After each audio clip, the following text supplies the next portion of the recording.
December 1935. A private dining room in Manhattan's Little Italy. 6 men sat around a table covered in white linen, expensive wine, and the kind of silence that comes before someone dies. Ellsworth, Bumpy Johnson, lifted his glass. He was 30 years old, already a legend in Harlem, already a man who'd survived more attempts on his life than most men survive birthdays.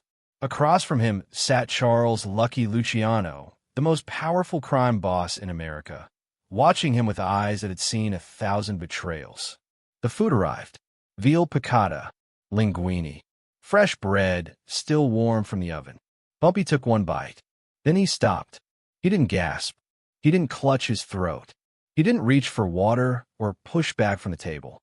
Instead, he set down his fork, folded his napkin carefully, and looked directly at Luciano. "Interesting seasoning," Bumpy said. The room went still. What happened next would become legend in the underworld. Not because of violence, not because of gunfire or bodies in the street, but because of what Bumpy Johnson did in the 10 minutes that followed. A move so calculated, so impossibly calm, that it forced Lucky Luciano to make a choice that would reshape the criminal landscape of New York City for the next 3 decades. But to understand why poison was even on the menu that night, you have to go back. Back to 1930. Back to when a young man from South Carolina arrived in Harlem with nothing but a sharp mind and a reputation that preceded him like a storm. Ellsworth Raymond Johnson was born in Charleston, South Carolina, on October 31st, 1905. He arrived in Harlem in 1930 at the height of the Great Depression, when unemployment in black neighborhoods reached 50% and desperate men were willing to do desperate things. Harlem wasn't just a neighborhood. It was a nation within a nation. 200,000 African Americans crammed into 3.5 square miles between 110th Street and 155th Street. Jazz clubs on every corner. Numbers rackets on every block. And underneath it all, a power structure controlled almost entirely by white gangsters from downtown Manhattan. Dutch Schultz ran the numbers. The Italian families controlled the speakeasies. The Irish still held the police precincts. Black Harlem generated millions of dollars every year, but almost none of that money stayed in black hands. That's where Bumpy came in. He started as muscle for Stephanie St. Clair, known as Madam Queen, the most successful black numbers operator in Harlem. St. Clair was brilliant, ruthless, and furious that white gangsters were trying to muscle in on her territory. She needed someone who could think like a businessman and fight like a soldier. Bumpy was both. By 1933, he'd proven himself invaluable. When Dutch Schultz sent enforcers to shake down St. Clair's operation, Bumpy didn't just fight back. He outsmarted them. He turned their own tactics against them, using information networks, strategic alliances, and a willingness to be more patient than his enemies expected. But patience has limits. In 1934, Schultz intensified his takeover attempts. He had the police on his payroll, judges in his pocket, and no qualms about using extreme violence. Bumpy knew that Harlem couldn't win a traditional war. The numbers were wrong. The resources were unequal. So he did something extraordinary. He reached out to Lucky Luciano.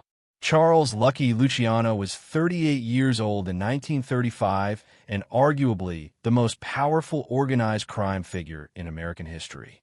He'd recently orchestrated the creation of the Commission, a governing body that united the major crime families under a single cooperative framework. Luciano was a pragmatist. He didn't care about race. He cared about money, efficiency, and eliminating obstacles. Dutch Schultz, with his volatile temper and unwillingness to play by commission rules, was becoming an obstacle. Bumpy Johnson's proposal was simple. Help remove Schultz's influence from Harlem, and Harlem's black gangsters would work cooperatively with the Italian families. Fair profit splits. No more territorial wars. Mutual respect. It was revolutionary. At a time when segregation was law and racial violence was routine, a black gangster from South Carolina, was proposing a business partnership with the Italian Mafia based purely on mutual benefit. Luciano saw the logic immediately. According to reports from the time, they met 3 times in the fall of 1935. The first meeting was tense. Luciano's lieutenants openly questioned why their boss was even taking the meeting. The second was more productive. Numbers were discussed, territories mapped out. The third was supposed to seal the arrangement. That third meeting was the dinner in Little Italy. But someone didn't want this alliance to happen. Someone who stood to lose everything if Bumpy Johnson and Lucky Luciano actually found common ground. The question wasn't whether the poison was in the food. The question was who put it there. Bumpy set down his fork and looked at Luciano. Around the table, 5 other men, 4 Italian, 1 Irish, watched the exchange. Nobody spoke. "You feel something?" Luciano asked. His voice was calm, but his hand had moved closer to his jacket. "I feel like someone wants this conversation to end badly," Bumpy replied. The poison was likely aconite, known as wolfsbane or monkshood. Popular in mob circles because small amounts cause numbness. Larger amounts cause paralysis and cardiac arrest. Depending on the dose, you have between 10 minutes and 2 hours. Bumpy had felt the numbness in his mouth immediately, the slight tingling in his fingers, the way his heartbeat seemed to slow and then quicken irregularly. He had minutes to make his next move count. Later accounts disagree on exactly what Bumpy did next. Some say he simply stood and walked to the restaurant's kitchen. Others say he demanded that everyone at the table eat from the same serving dishes. What's certain is this: Bumpy didn't panic and he didn't accuse. Instead, he looked at each man at the table individually. The Irish lieutenant, Sean Donnelly, looked nervous. The 4 Italians, Vito Genovese, Frank Costello, Meyer Lansky, and Albert Anastasia, showed various reactions. Genovese seemed amused. Costello looked genuinely concerned. Lansky's face revealed nothing. Anastasia looked ready to kill someone.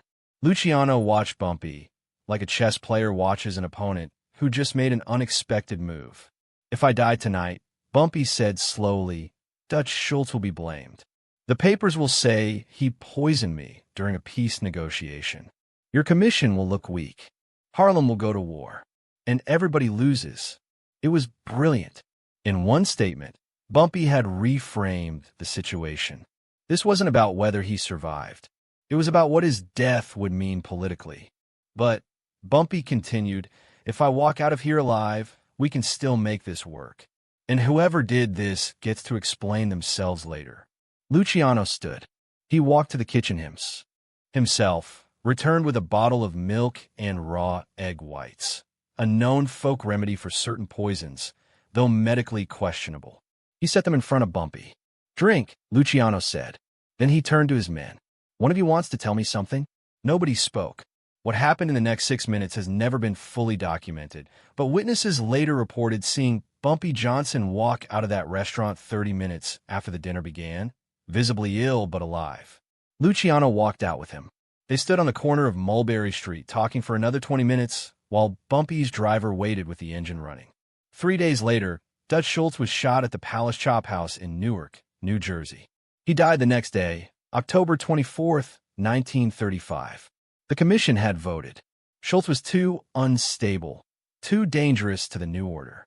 His last words, recorded by a police stenographer, were barely coherent fever dreams about betrayal.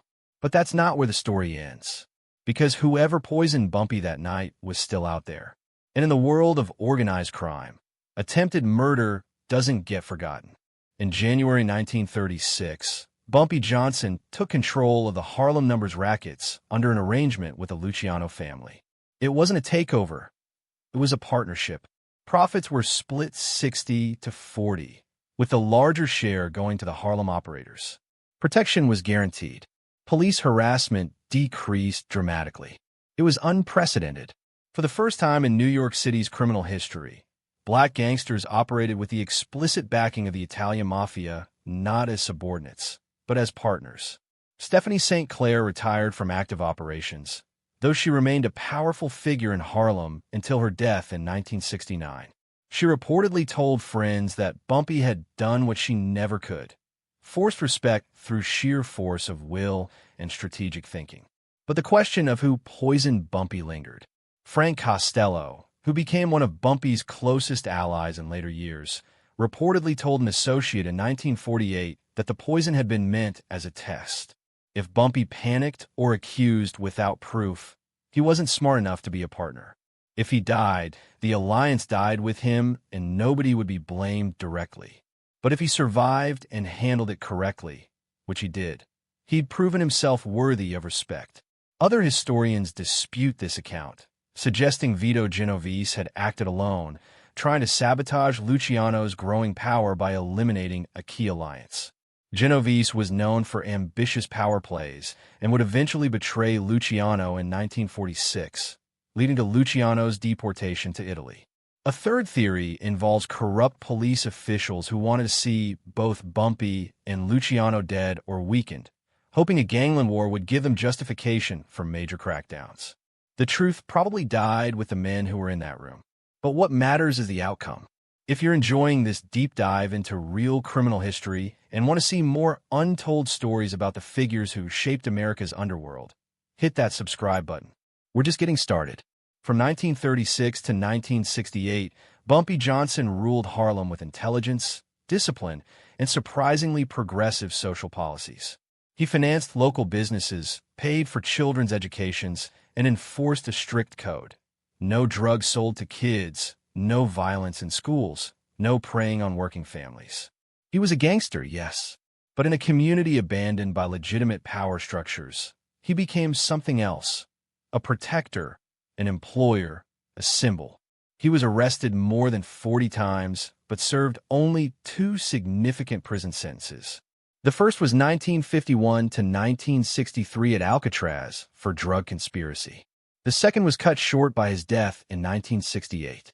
During his Alcatraz years, he befriended another inmate, John F., Kennedy's future assassin, Lee Harvey Oswald's cellmate. And no, wait. That's a myth. He actually befriended Clarence Carnes, the youngest prisoner ever sent to Alcatraz, and Alvin "Creepy" Karpis, a notorious bank robber. When Bumpy returned to Harlem in 1963, the neighborhood had changed. The heroin epidemic was beginning. Young dealers didn't respect the old codes.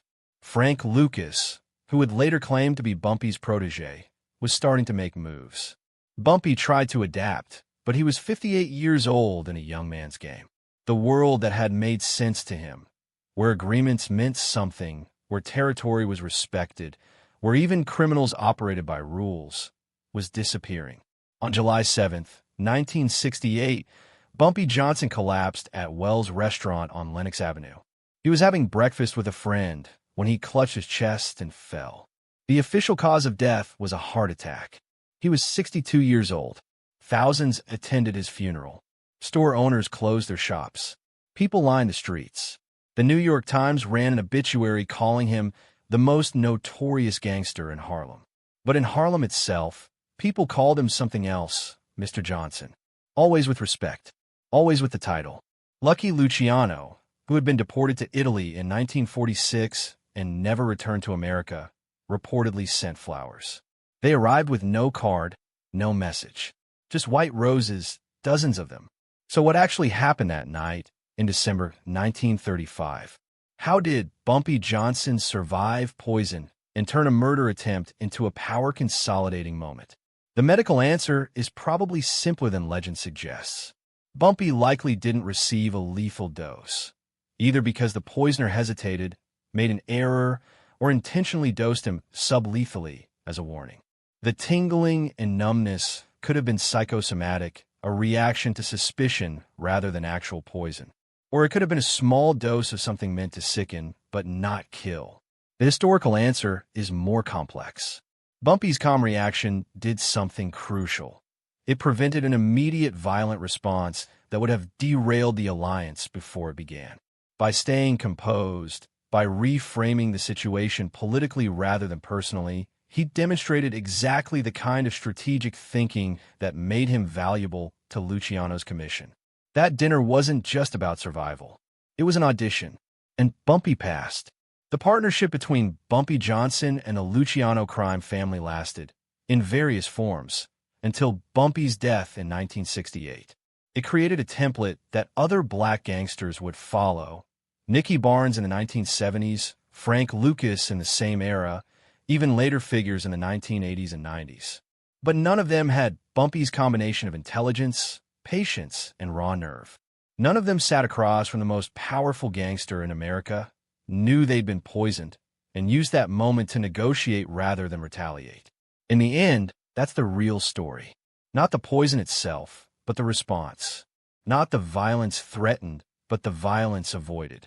Not the death that almost happened, but the empire that was built because it didn't. Bumpy Johnson walked out of that restaurant in Little Italy, sick and furious, and perfectly in control. And in doing so, he changed Harlem forever. The dinner was in December. Dutch Schultz was dead by October. And by the time Bumpy Johnson finally died in 1968, he'd outlived most of the men who'd been in that room. Outlasted them through 2 world wars, countless power struggles, and the complete transformation of American organized crime. Some say Lucky Luciano told an associate, years later in Italy, that Bumpy Johnson was the smartest criminal he'd ever met. Not the toughest, not the most ruthless, the smartest. Whether the poison was real or imagined, whether it was a test or a betrayal, the outcome was / the same.